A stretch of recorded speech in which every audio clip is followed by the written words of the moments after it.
you are not dating for marriage, you're dating for heartbreak. And someone says BDP over UDC. All the memories of us having a vow. Wait, let me get your dough. Though I don't get paid to be a simp for this girl. You make me feel like a king. What it do, what it does, YouTube, and welcome back to yet another episode. Now, gang, you know who it is. If you are a returning subscriber, I just want to let you know how much of a gorgeous, wholesome you are. If you haven't subscribed to my YouTube channel, make sure to click that red button, and while you're at that, don't forget to hit that notification bell. Anyway, as you can see by the title of the video, I'm probably gonna upload this video first before the product review, but I hope you guys are loving my glasses. I know I look good and stuff. Cop yourself some glasses, some eyewear, some very protective and essential part of accessories. These glasses with accessories and everything. Check out their pages. I'll leave the link down below. Make sure to go and see what I'm talking about, okay? Anyway, as you can see by the title of the video, we're going to be doing an unpopular opinions edition. We're going to talk about anything that is just not out there but should be out there, right? Things that we hide deep down inside, but now we never get to talk about it. I put it up on my Instagram socials. If you guys miss out on these things, make sure to follow me on Instagram, follow me on TikTok. That's where I leave all my posts and stuff like that, so you are kept engaged and stuff, okay? So yeah, let's just get right into it, right? Someone says university should be your side hustle, and I agree with this. University should be your side hustle. Guys, think about it. Like, some of you guys are probably, I don't want to speak for any profession because, you know what, it's not like I've made it to that point, but there's so much more to a person besides your career, besides your academic role that you chose. And the longer you take to understand that aspect of life, that motoke versatility, a person is intelligence. Yes, Vusitemba Goya has said this before. Intelligence is the ability of someone to adapt to different types of scenarios, right? Intelligence is not your English, is not your degree, but it is how we tenolang whether it's good or bad.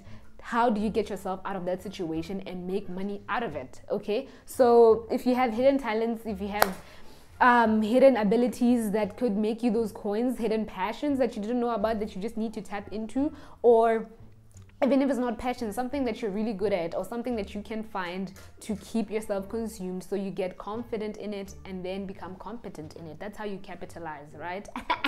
I know that's right. You must listen to me. I hope you guys are taking notes, because damn, this is so important. Like, we need to talk about this thing a whole lot more. Your university is your side hustle. I'm not saying you should fail and not put into work when it comes to that degree. Get it. It's going to help you. But in the meantime, what is your means of living? What business are you building that the time when you're done with university, it is able to rectify its mistakes that it has been incurring during the, not mistakes, you don't incur mistakes, but how do you fix the errors that you have been doing in the last 4 years, that now you are now wiser to look ahead and prepare proper budgets and stick to them for your business. I hope I'm not rambling and saying too much. Next person says, did you know in order to sit you have to stand?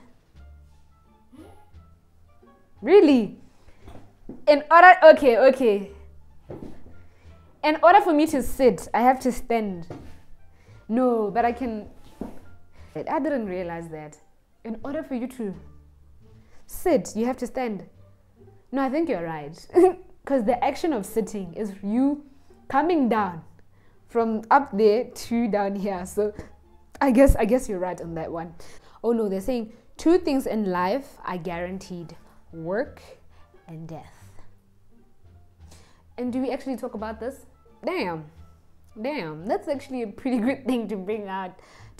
But guys, we shouldn't really just be dependent in the system of just work all your life. Like, at some point you need to retire and you need to tap into having more of your time, more of your money work for you, so you can just sit back. I know it's very cliche of a rich dad, poor dad type of quote, but we can't work all our lives. So let's not narrow ourselves to just work. Of course, we're gonna die, but what do you make it worthwhile in the time besides just working and being employed, being a slave of the system? That's just crazy to me. Someone says, ooh, my time to shine. Girl, give me the platform already. Okay, girl, I hope you said something. I don't see you here. I hope you said something. Someone says Apple TV is underrated. I actually haven't tried it out because we do not have any Apple ecosystem. My sister and I use the iPhones in the house, so that's the only ecosystem that we have on cell phone devices. But I shall get rich very soon, inshallah.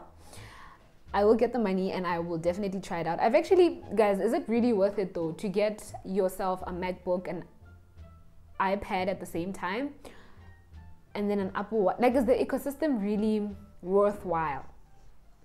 Is it really worthwhile in that Apple game? Because I use the Apple phone and I love it here. Child, honey, I love it here. I love it here. Like, I can't express that enough. It's the reason why I'm able to be in front of a camera in 4K talking to you guys like this, because of an iPhone. So what more about it as a collective? Like having an Apple Watch at the same time having an Apple phone, AirPods, an iPad, a MacBook, and Apple TV. Like, how is it like? What is life out there? I'm very curious, hey? And then someone says, someone says BDP over UDC. Someone said Ijakekwa over UDC. And guys, I try to refrain from having my political views on can I just say this? Can I just put it out there? You know the BDP official page, I don't know if it's the youth page, but the official page on TikTok follows me. So I'm finna be jeopardizing my opportunities out there. Nor am I trying to say that opposition must die, or I am agreeing with what this guy is saying. Guys, go vote. Go vote for what you want. The choice is yours. I cannot say much, but I'm just saying, guys, like, we have been treated well. We've been receiving allowance. We've been paid school. Some of us A-levels. So, what are you telling me? Our parents are well taken care of, I mean. So, however, opposition also itself offers some really great opportunities also on its side. So, 16.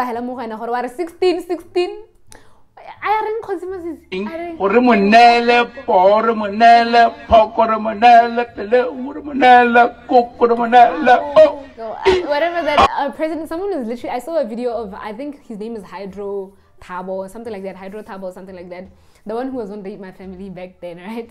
This guy was saying that the way our president is overly confident, it's like someone come on, I got this. I know I must be within hellfire. Killing the records, man. Right? Killing the records in the heart, man. Libertarian, man. Killing some entrepreneur, man. Ow.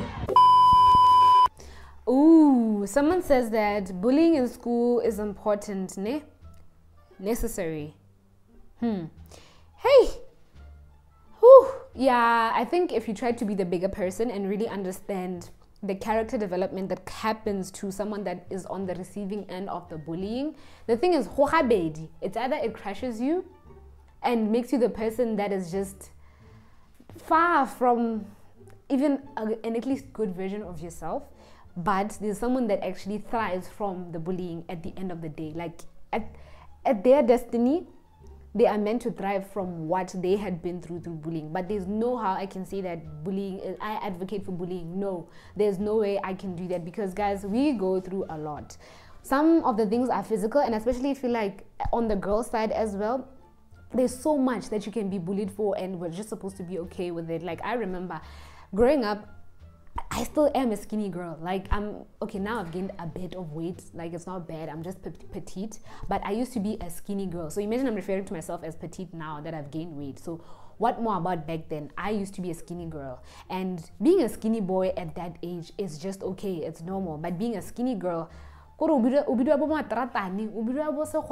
at some point, a friend of mine used to call me Manziripani, and those words at the time really hurt me. I'd come home and I'd feel so bad and I'd feel so trash. I'd feel like I am worth nothing because of such words. It made me feel like God didn't create me in his perfection, while every other person had the opportunity of having a body that I didn't. And the thing is, all my friends had bodies, especially like African kids. They have bodies. Then there was me, Nikili skinny malindi hair. So bullying really comes with its perks. I cannot say that it comes with good. There's no good that comes out of it, but there can be good that come out of it depending on the ears it lands on, right? How well I had some thing as I develop a motor, then hey man, we should just take a step back from it. But no, seriously guys, bullying is just not it. And the body shaming thing, guys, I felt horrible. Like the thing is, people would just say it and laugh, and I would laugh along sometimes, but I'd get so mad when I get home. I think there are points where I'd even cry because, dude, do we really have to point out the fact that I know I'm skinny? Already it's an insecurity I have. Now pointing it out every single day and every single chance you get, was this the worst thing? Like, the funny thing is that some of the people are still my friends. I'm talking to you guys, busy talking to me. Anyway, I don't care. It's fine. I've forgiven. Why are you laughing at me? I've forgiven them, and you know, life moves on.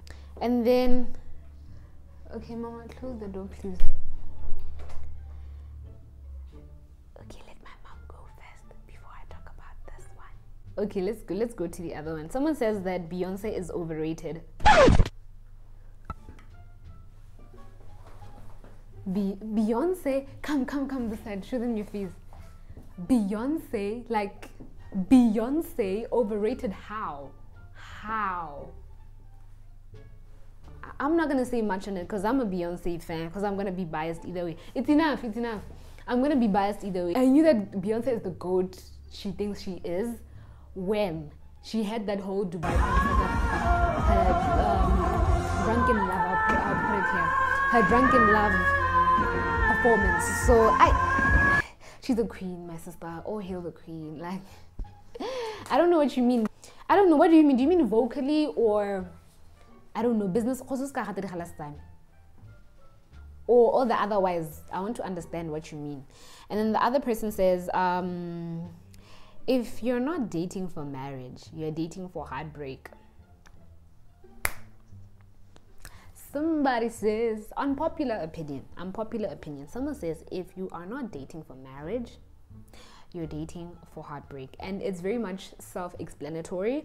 However, I feel like if you come with this mentality, which is what I advocate for, you have to have done enough work on yourself to know what self-love can bring to your table in terms of the options that you have of partners, right? So get into that and commit yourself, guys. This thing of peace job, 80, it's not gonna get us anywhere as a generation. Like, work hard on yourself, pour into your cup enough to know that when you pour yourself into somebody, into a relationship, it's something that you see yourself in the next years with, in long-term wise, right? And you see yourself with marriage involved, parents involved, kids involved with this person. Because if you don't, it's not worth it. It's just coming here for heartbreak. You're holding on to an idea, something you built in your head, and not the reality. Someone says, how come you and I aren't friends? I like the content you do, but I'm intrigued to know more about you. I have trust issues when it comes to friendships specifically. So thank you for liking me. I do come along as a lovable character, and I appreciate that so much. Yeah, I hope you do enjoy more of my content for the years to come. But friendship, I have my own insecurities, like very much so. I really do fear, like one thing I fear the most is opening up myself to a friend. I've been through trauma when it comes to, I can't say trauma, maybe I'm exaggerating, but I've been hurt before through a heartbreak. Like, it wasn't the best of a fallout. So I'm still very much, I haven't healed for me to think of myself engaging with someone past the point of being an acquaintance. So I'm sorry, like for now. And people do have friendship requests for me on TikTok as well, but I haven't healed, and I take my friendships quite seriously and quite literally.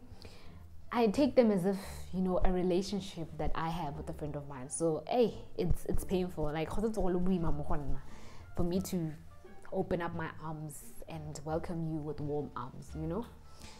But yeah, love, so much love to you. Nothing, no shade, no hate. I hope you understand the perspective that I'm coming from. There's this thing of having a school name, different home name, a family name, etc. Like, bro, who are you?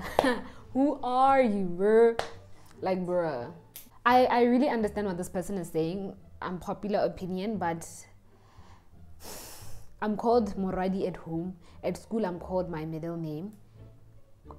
My family relatives, I have another name. Who am I? Like, I hate that so much. Not that I wish I just had one name. My second name, I don't use it. My middle name, I don't use it. I really hate it. I don't know when I'll be comfortable enough to say it publicly like this on my platform, to say my name, Ki Moradi -- Masi. So I just stick to Moradi. Call me Moradi on everywhere you go. Just call me Moradi. Just call me Mo. My name is Moradi, guys. I don't have any other name. Tota. In the books, it's not there. I'm gonna delete it. Oh, and an unpopular opinion that I have, which I feel like it may be a bit deeper than the surface level ones that we'll be talking about. Guys, can we talk about how, as Botswana, we haven't conserved our cultural or traditional roots enough for the now generation to be able to appreciate the presence of Sidimo and Badimo, right? Like, I feel like we're so, not brainwashed per se, but diluted by religion. I'm afraid I may be misunderstood on this, but there's so much of us that are following religion but are not understanding of our roots as well. Because I feel like these two complement one another. One way or the other, for you to be spiritually aligned, you are somehow governed by your religion and your practices, your way of life. So why as Botswana, why is it like we never, besides the khafela, we never have ceremonies or rituals that we perform to leboga our forefathers? Not that we believe in them or no, man. You see what I mean by, I hope I'm not misunderstood, but that's where I'm coming from, just to appreciate the fact that we are African to begin with. Because I always see on South African television shows Mile Botswana bako South Africa, and the Zulus and all of them, like I'm saying Botswana. I first mentioned Botswana bako South Africa, banale msebetsi, like they can go for ditiro ko lapeng, whereby, you know, that's something. Like, that's something to just be grateful of our roots and our heritage and our lineage, to preserve it, to just say Sidimo se sentle, Sidimo se what. Like, I'm sorry, it's gonna look like I'm very much concerned, or I may be twasaring, huh? I'm gonna start twasaring, but that's not the case. I'm just very much intrigued by my ethnicity, my race, that I would have loved for me to inherit the beauty of being an African traditional person, you know, not you get what I'm saying, to have just been there in the times where we knew hore, in as much as modimo teng ra mo rapela, gona le ba bang ba ba tsileng pele ga rona gape ba eleng horeng ba ntse ba re babaletse le bone, me re rapela modimo wa bana re lemoga modimo in our African ways. Because we're not going to ignore the fact that our race is just a race. No, we are black because of the people behind us that fought these battles for us to be able to live like this and have freedom of speech as we do now, which, I mean, imperialism, it's a whole other topic. It's a whole other topic. But anyway, I hope you enjoyed this video, and I hope that was the last opinion. Yeah, I hope you guys enjoyed the video. I'm coming back to the YouTube space. I have been very much occupied because of my Instagram. I went through a whole 30-day challenge of posting a reel consistently on my Instagram, so it took up a lot of my time, and I've been trying to boost my TikTok also. So hey, being a content creator and splitting yourself across so many different platforms is quite tiresome. It's draining, and it really does require a lot. I didn't realize that. I just took up the challenge without, you know, emphasizing, or I don't know, properly interrogating how much time would I be losing from my YouTube, which it does demand a lot. But thank you guys for 1.4k subscribers. It goes a long way. It's not just a small number, but I appreciate it so much. I hope you watch the next video. Kudos guys, enjoy.